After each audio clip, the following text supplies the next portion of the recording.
Hey folks, Doug Blake with Body Design University, and welcome to another weekly study. And in this video today, I want to go over just another technique that you may find helpful or interesting in studying the textbook. Now, for the most part, the recommendation is that, and we have this at Body Design University in our general study guide, which you have access to, is just to go by chapter. And I've gone through each one of them, created videos for each of the chapters there. They're more general explanations of what you want to be studying each of the chapters. Each of these videos that we do weekly gives more in-depth analysis into particular areas that folks are having struggles with. So, of course, look, any questions you have, please post them into either, if you're watching this on the YouTube channel or in the Facebook group. Go ahead and post any questions or issues you may be having. Now, remember, you might be going through the material and not have any questions. You're just trying to figure out how to memorize the information, and that's fine. But if you do hit areas that you're just not getting, it's just not sinking in, then for sure, post a very specific question or something that has some specificity to it so we can actually go at it for you. So the idea is that, again, we are going to recommend do a chapter by chapter. Now, just keep in mind, depending on the total amount of time that you have to study, whether it's 2 weeks, a month, 2 months, 3 months. Some people have 4 months, upwards of 6 months to study for the course, and that's a good amount of time. When you're talking about 6 months of studying or 4 months of study time, an hour a day or an hour and a half per day, you can easily, as long as you're studying according to your learning style, you can easily capture the material, take your practice exams, and study from your practice exams, and more than likely pass the test. But if you want to kind of change it up a little bit, that's what I wanted to kind of go over with you today. So if you got your textbook, remember there are chapters, and in the NASM textbook, there's 23 in the 7th edition. There's 23 chapters. By the way, just so you guys know, I posted a PDF of the changes between the 6th edition and the 7th edition. You can look at it. Fact of the matter is if you have a choice, stop looking at the 6th edition. It's just not necessary any longer. Go with the 7th. If you don't want to do the 7th, then you could actually pass the exam studying from the 6th edition, but who wants to take that chance? But I did post a PDF so you can take a look at that and you can see the difference. 23 chapters, and that's one way to do it. And I know many students that literally go through chapter by chapter. The shorter your time frame to study, the more you have to be discerning as to how much time you're going to put into the chapters. For instance, out of those 23 chapters, there's probably about 6, 7, maybe, I think it's 8, really highly important chapters that you're going to see more questions from. Okay, so NASM is not going to ask you 20 questions from chapter 23, just so you get the idea. They're going to ask lots of questions from chapters, say 12, I think 11, either 13, 14, maybe it's 13, 14, 15, just as a, for instance, and some of the other earlier chapters that are assessments. And so those are going to be the chapters that are what we call high priority chapters. The shorter your time frame, the more time you put into those chapters, because now you're going to be spending more time studying the chapters that are more heavily represented on the exam itself. Okay. But there's another way to do this. And again, you could study through the book chapter by chapter. And then if you wanted to, you can go back and study in a different way, just a different way to accumulate the information. And that's what I wanted to show you. But I do want to just pull this up on the overhead camera so you get an idea. So you got your 7th edition, and you'll notice that in your 7th, and by the way, if you've got this on your digital, on your computer, that's fine. NASM also breaks the material down into domains, right? So you can actually do domains, that's informational. But today I just wanted to show you one where it's just by sections. So one of the things you can do is to group information in a way that's easier for you to memorize shortened and midterm memory. And by the way, the technique which is the read, write, recite technique, is the same. It's just you're capturing information in a different setup. In other words, we're looking at it by section. So section 1 of the textbook. So I could do by chapter. So I could look at the modern state of health and fitness, go through that chapter, do my read, write, recite on the materials, then go to chapter 2, chapter 3. Or what I can do is I can study section 1. And section 1 is 2 chapters. So in this case, what I would do, let me show you here. So chapter 2, personal training profession, I would basically now try to capture the information, as you see, for these 2 chapters. So I would study this section. Hope that makes sense.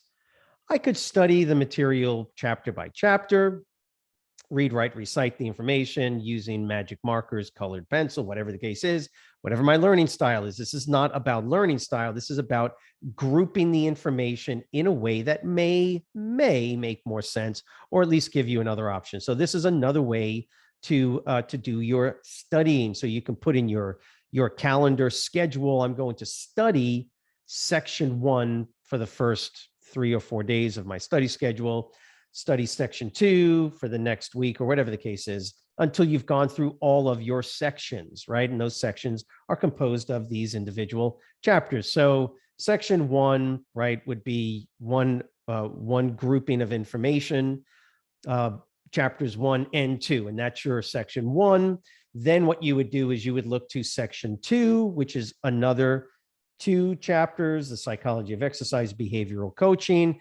And I think it makes sense. You can see, let me see, that's chapter 5. So this is section 2, right? And in section 2, you're going to study these 2 chapters. And again, all you're doing is you're grouping information that makes more sense to be together. And that's why NASM puts this together. These two chapters are basically within the same kind of rubric of information gathering. So section 2, and then of course, section 3, you're going to spend a lot more time in section 3. Why? Because it's 1, 2, 3, 4, 5, it's 6 chapters. Now, again, please understand something. When you're doing section by section, you're essentially removing the low, moderate, and high priority scenario that we also see the material being represented in. I'm not saying that that's a bad way to do it. It's just a different way to do it. Remember, we're always hearing about, well, I didn't know how to study this way, and I didn't understand the material like this, and I pushed past chapter so-and-so because I read that somebody said it wasn't important, or whatever the case is. I think chapters 12 and 13. The point is that doing it this way is just another technique to kind of get the information into your gray matter in a way that actually makes sense. Again, section 3 is a grouping of information. But again, the point is that even in section 3, 2 of those chapters are low priority chapters, chapters 9 and chapter 10, nutrition and supplementation. The point is that if you're going through chapter by chapter and you're struggling, you've got to do a reset, folks. That's why I'm showing you this. And a lot of people go, I never even thought about doing it section by section, or domain by domain is another way to do it. I like section by section because now what it's doing is it's grouping chapters, right? These 5 chapters, 2 chapters, 6 chapters, whatever. It's grouping them into a more manageable information grouping. That's all it's doing. If your brain works like that, then this could be a helpful way to do it. So at the end of chapter 10, I don't need to do the overhead for you, I hope. At the end of chapter 10, and I'm just looking for that. Chapter 8. Now remember, section 3, a lot of information. You get to the end of chapter 10, and then section 4 will be chapters 11, 12, 13, 14, something like that. Then it will take you to ultimately section 4, section 5, and that'll be it. At that point, you can then say, okay, reset. I'm going to redo my studying strategy. And then at that point, of course, you can say, now I'll do it chapter by chapter, high priority, medium priority, low priority chapters. And that's it. So there's another technique that could be helpful just for the information intake scenario that you're trying to develop. Look, if you've got 2 weeks to study, you're taking your exam in 3 weeks, that's probably not the best way to go. But if you have 4 months, 3 months, that's not a bad way, or at least a different way to attack the information. And you might find that your brain takes that material in a little bit better because it's grouped together in those chapter sections. Just another idea on how to study, because remember, the ultimate goal is to help you to pass the test on the first attempt. There's people that study chapter by chapter. They even do the high, medium, low priority chapter strategy that we suggest. They do that and they still don't pass. Okay, it happens. Well, there may be an issue with the way the material is making or not making sense. So grouping it in, 2 chapters on section 1, spending some time in there, grouping 2 chapters in section 2, spending more time in there.